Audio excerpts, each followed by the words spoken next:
இந்த வீடியோவில் ஒரு அக்கா கை குழந்தையோட வந்து சாமிக்கிட்ட என்ன கேட்குறாங்கன்னா, நான் முன்ன மாதிரி இல்லை, இப்போ ரொம்ப கஷ்டப்படுறேன் லைஃப்பில், ஏமா எனக்கு லைஃப்பில் இவ்வளோ பிரச்சனை வருது அப்படின்னு கேட்குறாங்க. பிறந்த வீட்டுக்கு கொடுத்துட்டியா, எதுக்குமே செஞ்சுட்டியா, செய்யணும், எல்லாத்துக்கும் செய்யணும். பிறந்த வீட்டுக்கு கொடுத்துட்டியான்னு கேட்குறாங்க. அந்த அக்காவுக்கு புரியவே இல்லை. அதுக்கப்புறமா எசக்கி அம்மனுக்கு நீ செய்ய வேண்டியதை செஞ்சிட்டியா அப்படின்னு கேட்குறாங்க.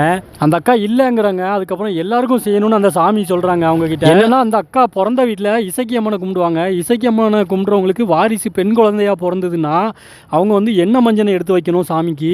எண்ணெய் மஞ்சனைனா கோவிலுக்கு எண்ணெய் வாங்கி கொடுப்பாங்க. அப்புறமா மஞ்சனைங்கிறது குங்குமத்தை குறிக்கும்.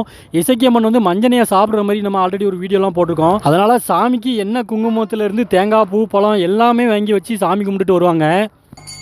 ரொம்ப இழுத்து வழியில் வச்சுருக்கா, எல்லாத்துக்கும் செஞ்சாலும் சரியாகும், நான் பார்த்துக்கிறேன். ஊர்வம்பை இழுத்து வழியில் வச்சுருக்க, அதனால் எல்லாருக்கும் செஞ்சால் தான் சரியாக இருக்கும் அப்படிங்கிறாங்க. ஊர்வம்புனா வேற ஒன்றும் இல்லை, நம்ம ஏதாவது ஒரு விஷயம் தப்பாக பண்ணிட்டோம்னா அதுக்கு நமக்கு தண்டனை கிடைக்கும். நம்ம தப்பே பண்ணாலும் நமக்கு எந்த தண்டனையும் கிடைக்கக்கூடாது. சாமி நமக்கு எப்பவும் துணைக்கு வரணும் அப்படின்னா நம்ம சாமியை கரெக்டாக கும்பிடணும், செய்ய வேண்டியதை கரெக்டாக செய்யணும். அதை தான் அப்படி சொல்கிறாங்க. கடைசியாக நான் பார்த்துக்கிடுறேன் அப்படிங்கிறாங்க.